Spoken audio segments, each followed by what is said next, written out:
Naka-jackpot nga ang Utah Jazz dahil nag-shine ang young player nila na si Kyle Filipowski sa Summer League. Nakuha nga niya ang All-Summer League MVP sa Las Vegas. Di man sila nag-champion pero grabe, halimaw ang performance neto. Nagbalasa nga ng rosters ang Utah Jazz this off-season. Na-trade na nga si Collin Sexton and John Collins. At eto pa nga mga kaballers, ang ating kabayan inalis na din sa rosters si Jordan Clarkson at sinay na nga sa New York Knicks.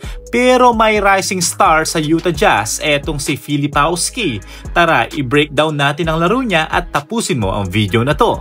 Kung magustuhan mo naman ang content na to mga kaballers, baka pwede ka naman mag-like and subscribe para lagi kang updated sa basketball. Nag-champion nga ang Hornets sa Summer League at ang naging championship ay si Concacaf na kinontent natin last video. At si Filipowski ay All-Summer League MVP.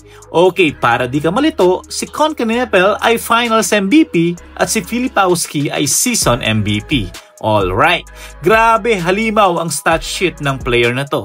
Sa last 3 games niya sa Las Vegas, nag-average siya ng 29.3 points, 7.7 rebounds, 2.3 assists, sa field goal na 56% at 39% sa 3-point line. At sa buong game niya sa Summer League, kasama na rin ang first game niya sa Salt Lake City, nag-average siya ng 23.2 points, 9.5 rebounds at 2.2 assists per game. Sa napakaraming overrated player na gustong mag-shine dito sa Summer League, etong underrated player pa ang nanguna.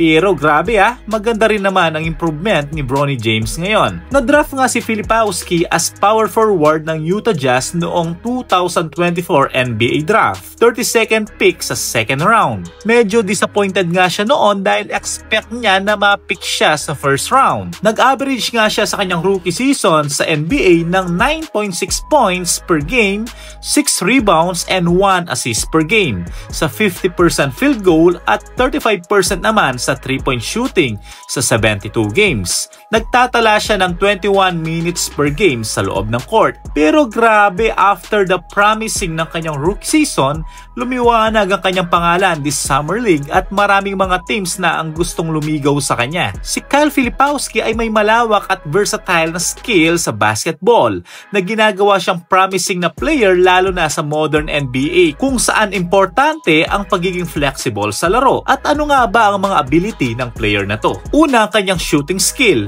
May magandang range sa shooting. Kayang-kaya niyang mag-shoot mula sa 3-point line. Almost 40% nga ang percentage nito outside Sa college at NBA Summer League, ipinakita niya na kaya niyang mag-contribute sa puntos mula sa perimeter. Anyways, galing din pala ito sa Duke University kung saan galing din si Cooper Flagg. Dami talagang malalakas na player doon, no? Versatile scorer din ito. Kaya niyang mag-score sa iba't ibang paraan. Driving the basket, isolation plays, pull-up jumpers. Kaya flexible ang kanyang offensive arsenal kaya binibigyan siya ng more minutes to play nung rookie season niya. Pangalawa, ang kanyang rebounding skills. Parehong offensive at defensive. Mahusay siyang gumamit ng katawan at timing para makuha ang bola. Kahit na minsan ay mas maliit siya kumpara sa ibang power forwards or centers. Hindi lang naman scorer to May ability din siyang mag-assist sa teammates niya. Nagpapakita din siya ng magandang court awareness at passing skill para sa isang forward o minsan center pa nga ang posisyon neto Sa defense naman, may potential na maging magandang defender dahil sa kanyang height, wingspan at agility. Kaya rin niyang mag-guard ng multiple position from guard to center. Depende pa rin sa match-up. Kung ipagpapatuloy lang ang ganitong performance ni kabayan ay ni Filipowski, para kasing pang-Filipinong surname niya Anyways, kung consistent to, pwedeng maging first 5 to sa darating na season dahil saktong nagbabalasa ng players ang Utah Jazz. Wag lang sana ma-trade ang player na to para mas lalo mabigyan ng playing time. Ano masasabi mo sa player na to? Future superstar nga ba? Don't forget to like and subscribe. Thank you for watching. God bless. Mwah!